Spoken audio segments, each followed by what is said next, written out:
Ortega et al. Versus City and County of Denver et al.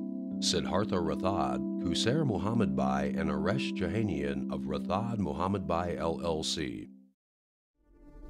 In the early morning hours of July 12, 2009, Crystal Carrillo was eating with friends at the Denver diner.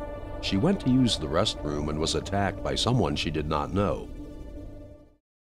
Denver police officer Ricky Nixon went into the women's restroom, grabbed Ms. Carrillo, dragged her outside, arrested and handcuffed her. Ana Ortega, who saw the entire incident in the women's restroom, went outside to tell Officer Nixon that Crystal did nothing wrong. As this video from a nearby surveillance camera shows, Officer Kevin Devine comes in from the right side of the video wielding a nightstick. This is when Sherelle Thomas and Kelly Bourne arrive at the Denver diner. Officer Devine begins to wave his nightstick in Sherelle Thomas's face. He then grabs her arm and pulls her to the ground where Crystal Carrillo is sitting handcuffed.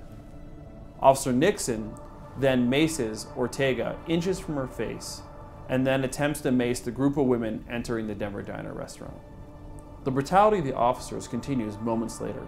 Ortega, handcuffed and unable to breathe because she's been maced, is crying for help. Officer Nixon grabs her by the neck and throws her to the ground. He then grabs Carrillo by the neck, who's also handcuffed, and throws her to the ground and proceeds to punch her in the face. The four women filed suit against the City and County of Denver and chose Rathod Mohammed Bai to represent them. Finally, that we'll have the opportunity to be able to share what happened to us. As the case progressed, focus broadened from the July 12th incident to include the Denver Police Department's record on excessive force.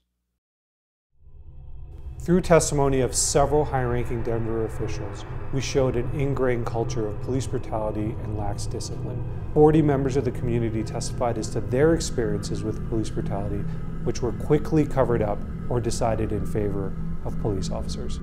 We built our case by combing through more than 100,000 pages of discovery and interviewing hundreds of victims of police brutality. We were able to demonstrate that Denver trained its officers to engage in excessive force. Officers regularly failed to report excessive force by other officers. That Internal Affairs had a practice of ignoring police misconduct. Internal Affairs regularly performed poor internal investigations. Internal Affairs rejected and often failed to investigate community complaints, and that the Denver Police Department command staff tolerated unconstitutional conduct.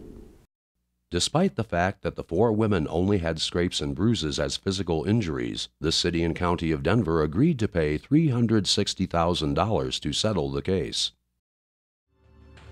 After being fired and then rehired, Officers Nixon and Devine were ultimately terminated from their employment with the Denver Police Department.